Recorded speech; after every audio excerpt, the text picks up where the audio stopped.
আসসালামু আলাইকুম। একটা দোয়া বা একটা আমল আমি খুঁজে পেয়েছি।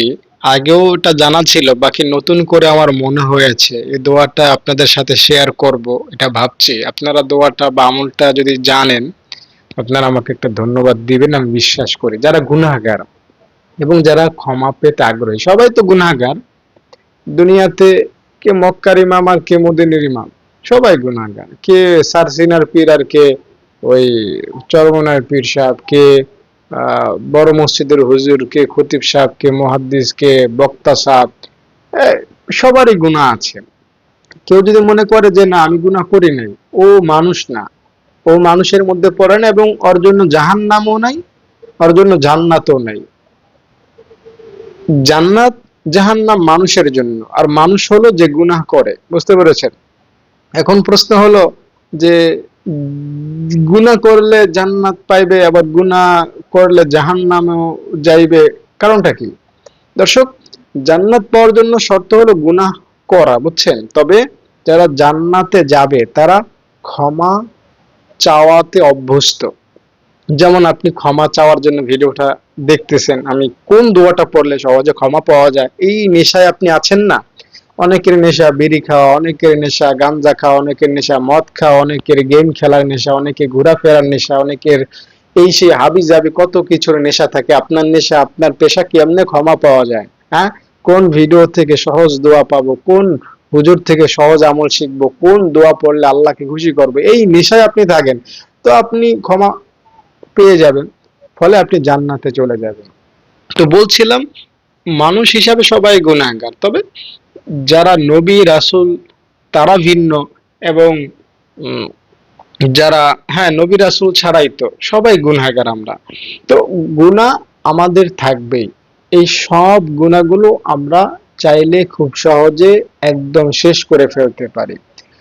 আল্লাহ রাব্বুল আলামিন বান্দার গুনাহ মাফের জন্য সবসময় প্রস্তুত। আপনি সকালে মাপ চাইলে মাপ পাবেন, দুপুরে মাপ চাইলে মাপ পাবেন, বিকালে মাপ চাইলে মাপ পাবেন, রাতে মাপ চাইলে মাপ পাবেন, শীতকালে মাপ চাইলে মাপ পাবেন, গরমের কালে মাপ চাইলে মাপ পাবেন, আপনি ঘরে মাপ চাইলে মাপ পাবেন, বাহিরে মাপ চাইলে মাপ পাবেন, মসজিদে গিয়ে মাপ চাইলে মাপ পাবেন, দাঁড়িয়ে মাপ চাইলে মাপ পাবেন, বসে অবস্থায় মাপ চাইলে মাপ পাবেন, শোয়া অবস্থায় মাপ চাইলে মাপ চাইবেন, মাপ পাওয়া যাবেন। যখন, যেথায়, যখন, যেথায়, যেখানে, যে অবস্থায় আপনি থাকেন, মাপ চাইবেন রবের কাছে, আল্লাহ আপনাকে মাফ করে দেবেন। এটাই ইসলামের নিয়ম, এটাই হলো সূত্র।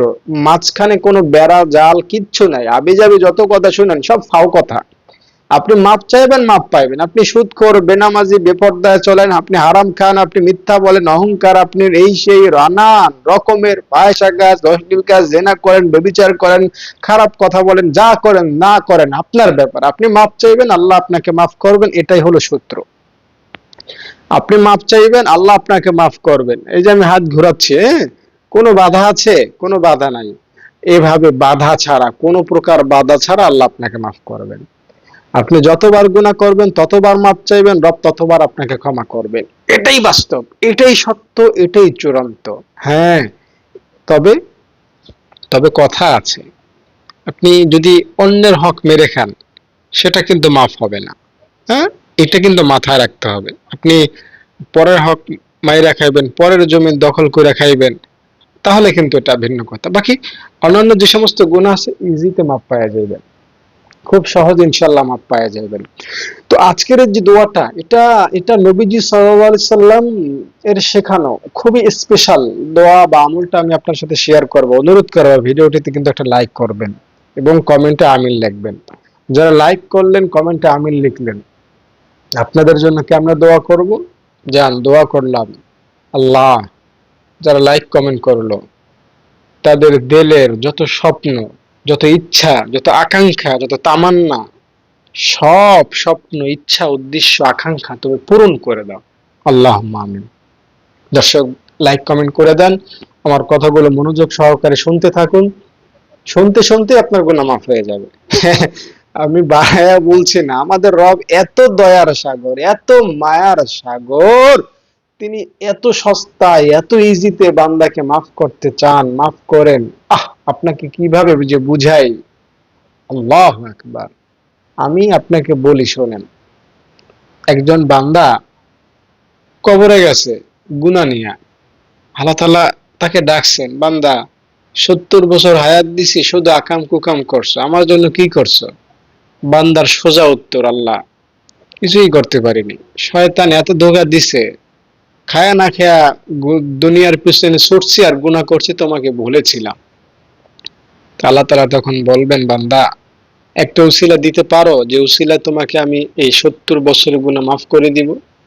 বান্দার সোজা উত্তর, না আল্লাহ, আমি তো কিছুই তোমার জন্য করি নাই, আমি দিব কি? বান্দা কিন্তু মুসলমান, হ্যাঁ, অন্য কোন ধর্মের না, এটা মাথায় রাখতে হবে। সব গুনাহ মাফ করবে আল্লাহ, কিন্তু আল্লাহ তাআলা উসিলা পাচ্ছেন না। তো আল্লাহ তাআলা শেষমেশ তাকে আল্লাহ তাআলার দরবার থেকে, আল্লাহ তাআলা নিজের থেকে একটা উসিলা বাইর করে দিবেন। ওই যে যাকে আল্লাহ মাফ করবে, যে কোনো বাহানায় মাফ করবে, কথা আছে না? তো আল্লাহ তাআলা তার এই 70 বছরের গুনাহ মাফের জন্য তাকে উসিলা বানাবেন কি জানেন? তার ইমানটা। ওই যে একবার ইমান এনেছিল, বা সে যে মুসলমান ছিল, কালিমায়ে শাহাদাত সে পড়েছিল, কালিমায়ে তাইয়্যিবা যে পড়েছিল, এইটা তার উসিলা, এইটা হইতে হবে তার নাজাতের কারণ। মানে ইমানটা শুধু আছে, আল্লাহ বলবেন যা বান্দা, ইমান যেহেতু আছে এই কারণে তোমাকে মাফ করে দিলাম। সারা জীবনে কিচ্ছু করো নাই, আমাকে তো বিশ্বাস করেছিলে দুনিয়া, হ্যাঁ আল্লাহ করেছিলাম, তা তো তোমাকে বিশ্বাস করিয়েছিলাম, যাও এই উসিলা জান্নাতে যাও। আমি হাদিসটির সারমর্ম কথা আপনাকে শোনালাম, এটা ফাজাইল আমলের হাদিস, খুবই বিখ্যাত একটা হাদিস। আল্লাহ তাআলা এভাবে ক্ষমা করেন, আপনি শুনলে অবাক হবেন। কি জানেন, আমি আপনাকে বাড়ায় বলছি না, সত্য বলছি। বাড়ায় বলে লাভ কি বলেন? আল্লাহ আমাকে জাহান্নামে ফেলবেন বাড়ায় বললে। আপনি যখন গুনাহ করতে থাকেন, আপনি আল্লাহকে বলে থাকেন, আল্লাহ তাআলা তখন সমুদ্রের মাছকে বলে, আকাশের পাখিকে বলে, গর্তের পিপিলিকাকে বলে, হ্যাঁ, আল্লাহ বলে, এই সমুদ্রের মাছ, আমার বান্দা গুনাহ করে আমাকে ভুলে আছে, ও আমার কাছে মাপ চাওয়ার টাইম পাচ্ছে না, তুমি আমার বান্দার জন্য মাপ চাও, আমি আমার বান্দাকে মাফ করব, উসিলা পাচ্ছি না, আমার বান্দার জন্য তুমি মাপ চাইবা, তুমি মাপ চাইলে আমি আমার বান্দাকে মাফ করব। তো সমুদ্রের মাছ তখন বলে, আল্লাহ তোমার বান্দাকে তুমি মাফ করে দাও। আল্লাহ তখন কেমন যেন বলে, সমুদ্রের মাছ, তোমার তো গুনাহ নাই, তুমি নিষ্পাপ একটা প্রাণী, তুমি আমার বান্দার জন্য দোয়া করলা, আর তোমার দোয়া আমি বিফলে কেমনে দিই বলো তো? যাও, তুমি যেহেতু বললা, আমি আমার বান্দাকে মাফ করে দিলাম। বলতে বলেছেন কিন্তু আল্লাহই, আবার আল্লাহ তাআলাই কেমন যেন গর্বের সুরে বলছেন, তুমি যেহেতু বলছো যাও, আমার বান্দাকে আমি মাফ করে দিলাম। তো এই জন্য আল্লাহ তাআলা বান্দাকে মাফ করতে পছন্দ করেন। আপনি মাফ চাইলেও আপনাকে আল্লাহ মাফ করে, মাফ না চাইলেও আল্লাহ তাআলা ক্ষেত্র বিশেষে আপনাকে মাফ করে দেয়, আপনি টেরও পান না, আপনি টেরও পান না। হাদিস কোরআনের সারমর্ম একটা নির্যাস কথা কি জানেন? আপনি যদি ভালো এলাকায় থাকেন, আপনি অটোমেটিক মাপ পেয়ে যান। আপনি যদি আতরের দোকানে যান, আপনাকে আতর কিনতে হয় না, আতর এমনিতেই আপনার ঘ্রাণে নাকে চলে আসে। বুঝতে পেরেছেন? আপনি যদি ভালো পরিবেশে থাকেন, ভালো মজবায় থাকেন, আপনার গুলো এমনি এমনি মাফ হয়ে যায়। আপনি যদি যেখানে পানির স্রোত, সেখানে নামেন, পানি আপনাকে এমনি ভাষায় নিয়ে যাবে। হ্যাঁ, তো মোট কথা, আপনি যদি ইসলামের সাথে একটু লেগে থাকেন, হ্যাঁ, শবে কদর, শবে বরত, ঈদ উল ফিতর, ঈদ উল আজহা, জুমার রাত, এরপরে আপনার কি যেন বলে ওটাকে, আরাফার দিন, এরপরে শবে মেরাজ, এরপরে ইসলামের আরো বিশেষ দিন আছে, হুম, মহররমের দিন, আশুরার দিন। তো এই যে দিনগুলা, এগুলোর সাথে একটু লেগে থাকলে আপনার গুনাহ এমনিই মাফ হয়ে যায়, এমনিতেই আল্লাহ আপনাকে মাফ করে দেয়। আবার দুনিয়ায় কত আল্লাহ তাআলার বিশেষ বান্দা আছে না, তারা সব সময় মানুষের ফিকিরে থাকে, আল্লাহ আজকে তুমি সব মুসলমানকে মাফ করে দাও। তো আজকে কত কোটি মানুষ দুনিয়া আছে, ওটা আল্লাহ তাআলা দেখেনও না। আল্লাহ তাআলার এক প্রিয় বান্দা যেহেতু বলছে আল্লাহ তাআলার কাছে যে সব মুসলমানকে মাফ করে দাও, তো আপনি ওই ওলির দোয়ার কারণে আপনি মাফ কখন যে পায়া লইছেন আপনি নিজেও জানেন না, আপনি নিজেরও জানেন না যে আপনি কেমনে মাপ পায়া গেলেন। লটারির মতো হওয়া অবস্থা, বুঝছেন? লটারি যে পায় সে রাতারাতি কোটিপতি হয়ে যায়। তো আপনি কার দোয়ার কারণে ক্ষমা পায়া বসে আছেন আপনি নিজেও জানেন না। কবরে গিয়ে অনেক মুসলমান হয়তো এইরকম এইরকম হতাশ হবে যে আল্লাহ আমার গুনাহ কই, গুনাহ তো দেখি না, আমার সওয়াব এত কেন? হ্যাঁ, বাস্তব কথা বলছি, আল্লাহ তাআলাকে প্রশ্ন করবে, আল্লাহ এই ফেরেশতারা ভুল করছে, কি সমস্ত ফেরেশতারা দিছো আমার সাথে এ গোলমাল পাকায় ফেলছে, এত সব আমাকে দিছে, আমি তো এত সব কামাই নেই, কামাইছি 2 4 5 টা 6টা, আর সব দেখাচ্ছে পাহাড় সম পরিমাণ।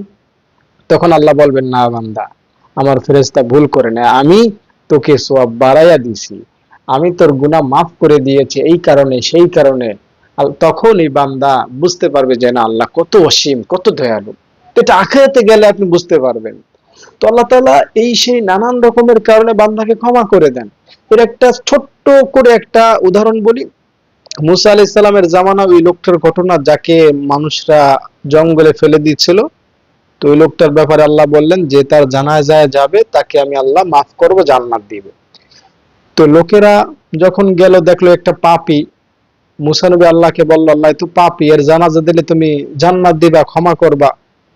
তখন আল্লাহ বললেন যে লোকটা আসলেই পাপী ছিল, কিন্তু যখন সে মারা যাবে তখন আমার কাছে মাপ চাইছিল, তাই আমি তাকে মাফ করে দিছি। এই ঘটনাটা জানেন না?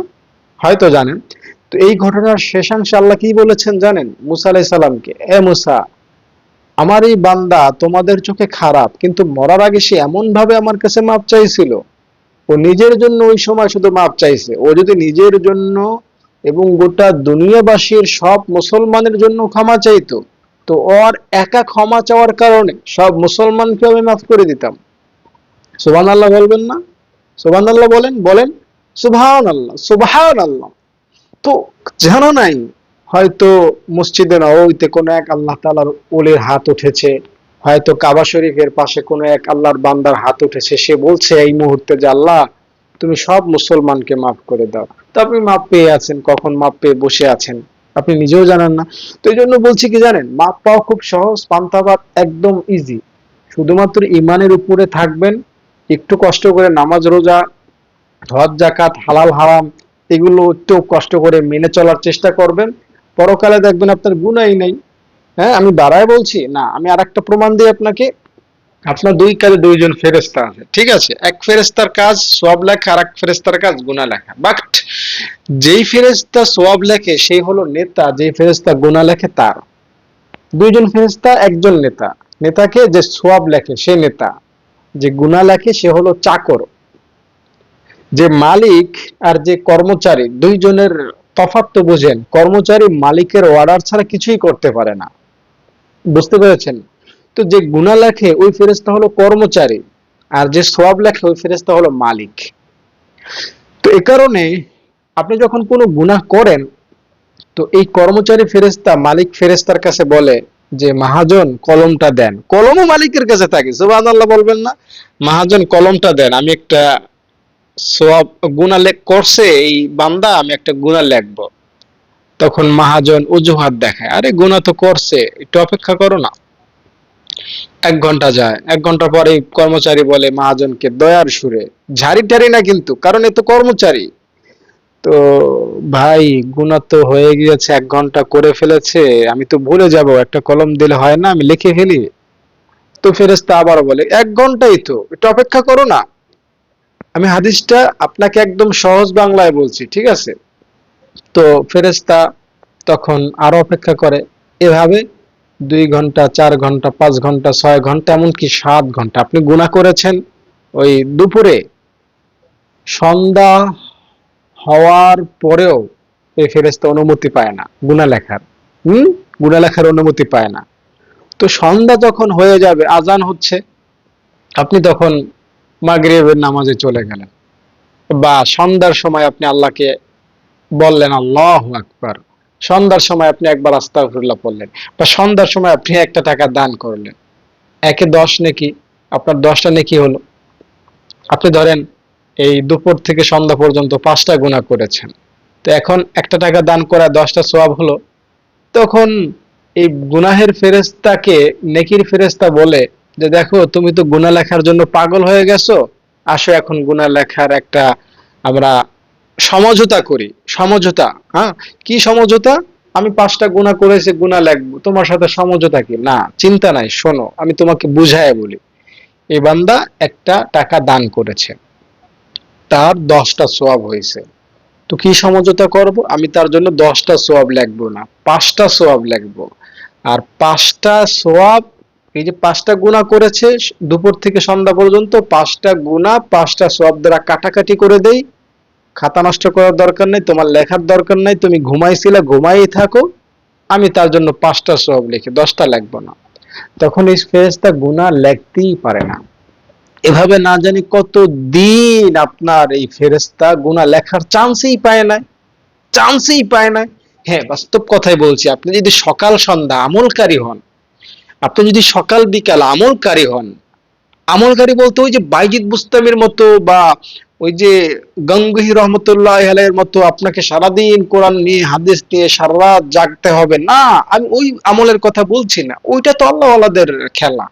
আপনি আমি তো মিয়া শয়তানের আহ চাওলা চুল, আমরা কি ওইভাবে আমল করতে পারি?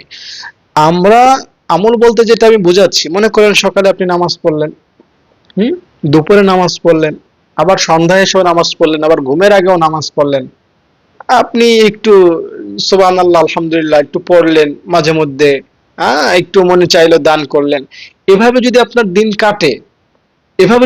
দিন কাটে, আমি দায়িত্বের সাথে বলতে পারি ইনশাআল্লাহ আপনার আপনার এই গুনাহ লেখার ফেরেশতা হয়তো 1 মাসেও কলম পায় না এই ফেরেশতার কাছ থেকে একটা গুনাহ লেখার জন্য।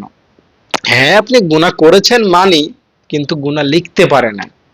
আপনি একবার হিসাব করেন, একটা সোয়াবের কাজ করলে যেখানে 10টা নেকি, 700 নেকি, 70টা নেকি, 7,000 নেকি, একটা সোয়াবের কাজ করলে যেখানে এত বেশি নেকি, সেখানে আপনার গুনাহ কেমনে লেখা হবে?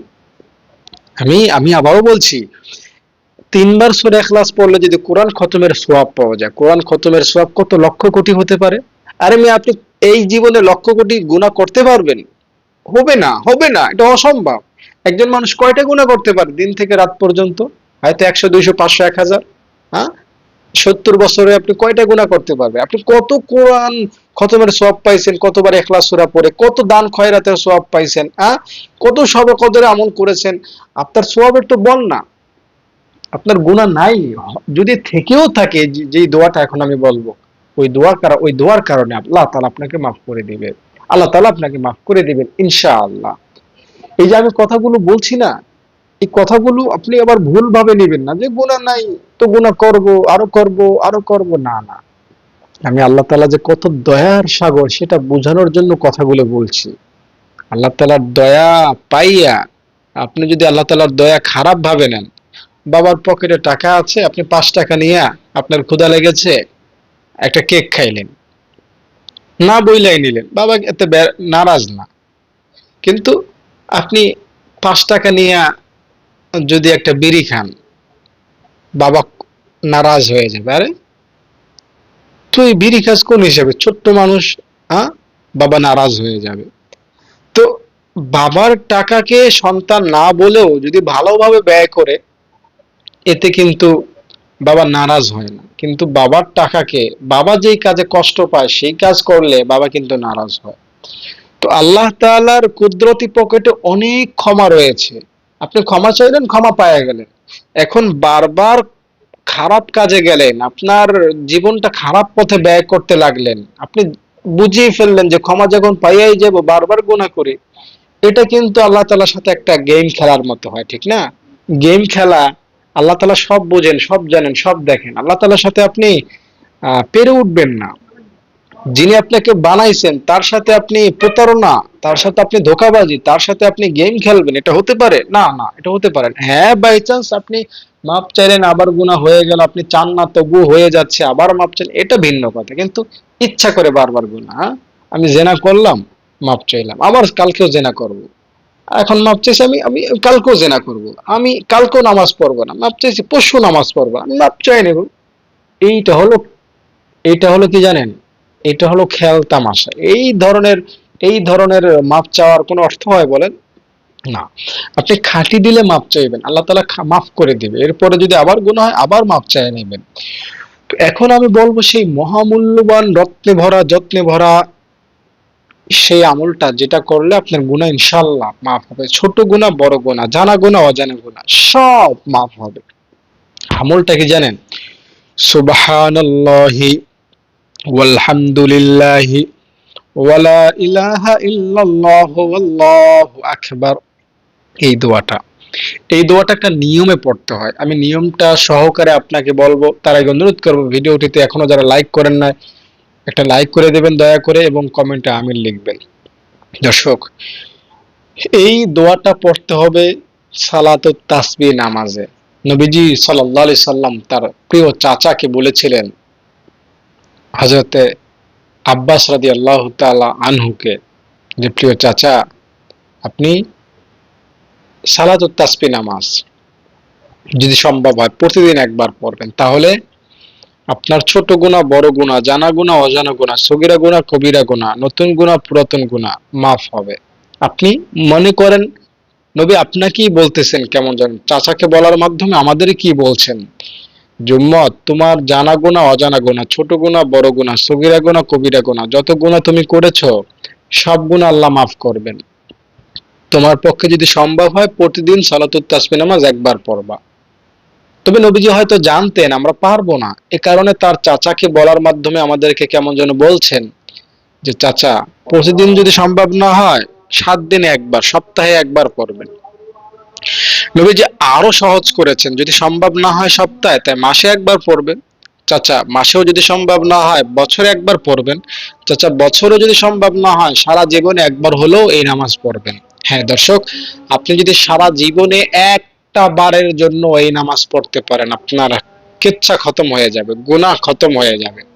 সালাতুত তাসবিহ নামাজের নিয়ম নীতি জেনে এই দোয়াটা মুখস্থ করে সালাতুত তাসবিহ নামাজে এক রাকাতে 75 বার পড়তে হয়, 4 রাকাতে মোট 300 বার পড়তে হয়। তো নিয়মতান্ত্রিক ভাবে সালাতুত তাসবিহ নামাজ যদি পড়তে পারেন আপনার গুনাহ মাফ হয়ে যাবে। সালাতুত তাসবিহ নামাজটা পড়াটা একটু কঠিন এবং খুবই খেয়াল রাখতে হয়, এবং এই নামাজটা খুবই লম্বা। অন্যান্য নামাজের চাইতে অন্যান্য নামাজ পড়তে লাগে 4 মিনিট, 5 মিনিট, 6 মিনিট, সেখানে দেখা যায় সালাতুত তাসবিহ নামাজ পড়তে লাগে 40 মিনিট, আধা ঘন্টা তো লাগেই। তো একটু সময় নিয়ে ধৈর্য নিয়ে শিখে বুঝে যদি পড়তে পারেন তাহলে জীবনের গুনাহ মাফ হয়ে যাবে। সালাতুত তাসবিহ নামাজটা কিন্তু আপনি পড়বেন। এই ভিডিওটা যারা দেখেছেন এবং অতীতে যারা সালাতুত তাসবিহ নামাজ এখনো পড়েন নাই, তারা অনুগ্রহ করে এই ভিডিও থেকে এমন একটা ভিডিওতে যাবেন যেখানে প্র্যাকটিক্যালি দেখানো হয় সালাতুত তাসবিহ নামাজ কিভাবে পড়ানো হয়।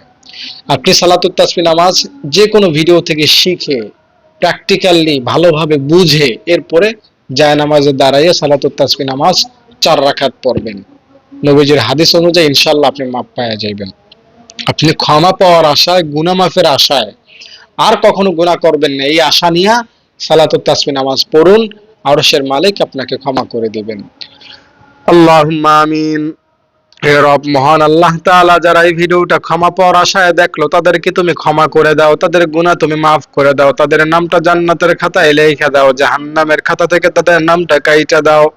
আল্লাহ, বড় আশা নিয়ে এই ভিডিওতে তারা যুক্ত হয়েছেন, আল্লাহ কাউকে তুমি খালি হাতে ফিরাইও না। যে যে আশা নিয়ে আমিন বলতেছেন তাদের আমিনের উসিলায় তাদের আশা তুমি পূরণ করে দাও। হে রব মহান আল্লাহ, যারা এই ভিডিওটিতে লাইক করেছে তাদের মনোবাসনা পূরণ করে দাও। হে আল্লাহ, যারা ভিডিওটিতে লাইক করলো তাদের গুনাহ তুমি মাফ করে দাও, তাদেরকে জান্নাতবাসী করো।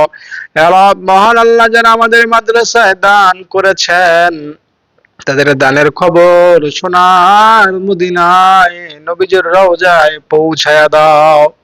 হে আল্লাহ, যারা দান করবেন বলেছিলেন আল্লাহ তাদেরকে দান করার তৌফিক দান করো। হে রব মহান আল্লাহ তাআলা, আমাদের গুনাহ মাফ করাই আমাদেরকে মৃত্যু দান করো। গুনাহ মাফ না হওয়া পর্যন্ত, গুনাহ মাফ না করে, গুনাহ যতক্ষণ না আমরা আমাদের গুনাহ ক্ষমা করাতে পারছি ততক্ষণ আমাদেরকে কবরে ডাক দিও না। সুবহান রাব্বিকা রাব্বিল ইজ্জাতি আম্মা ইয়াসিফুন ওয়া সালামুন আলাল মুরসালিন বিরহমাতিকা ইয়া আরহামার রাহিমিন। দর্শক, জানি না ভিডিও থেকে আপনি কতটুকু কি শিখতে পারলেন, তবে আমি আপনাকে যে মেসেজটা দিতে চাইছিলাম তার মূল কথা হলো, আসল কথা হলো, আপনি যত বড়ই পাপী হন, আপনার গুনাহ যত রকমের হোক, এমনকি আপনার গুনাহ যদি আকাশ ছোঁয়াও হয়ে যায়, আপনি আল্লাহ তাআলার কাছে মাফ চাইবেন, আল্লাহ আপনাকে মাফ করবেন। কোন হুজুর কি বলল ওগুলোতে কান দিবেন না, আপনি আল্লাহর বান্দা, আল্লাহ আপনাকে মাফ করবে, এটাই সত্য কথা। এর মাঝখানে কোনো প্যাঁচ গোছ নাই, কোনো শর্ত মর্ত কিচ্ছু নাই। আপনি খাস দিলে দিল থেকে গুনাহ আর করবেন না, এই শর্ত মেনে মাপ চাইবেন, আল্লাহ আপনাকে মাফ করে দিবেন, তবে বান্দার হক ব্যতীত। দর্শক, যদি ভিডিওটি ভালো লেগে থাকে লাইক কমেন্ট করবেন, এবং আপনি যদি আমাদের মাদ্রাসা দান করতে চান তাহলে আমাকে ফোন করবেন এই নাম্বারে 013-1730-5156। আল্লাহ তাআলা আপনাকে দান করার তৌফিক দান করেন। ভালো থাকেন। আসসালামু আলাইকুম। দেখতে পাচ্ছেন, এটা হলো আমার ছাত্রীদের পড়ার দৃশ্য। এভাবেই প্রতিদিন একসাথে ছাত্রীরা কিছু সময় পড়ে, এরপরে আবার 1 2 3 4 এরকম আলাদা আলাদা ক্লাসে, কেউ বাংলা, কেউ ইংরেজি, কেউ কায়দা, কেউ আমপারা, কেউ কোরআন, আলাদা আলাদা পড়ে। তো প্রথম আমি সবাইকে একসাথে বসিয়ে একসাথে একটু পরামর্শ বা একটু নসিহা বা একটু মশক দেই।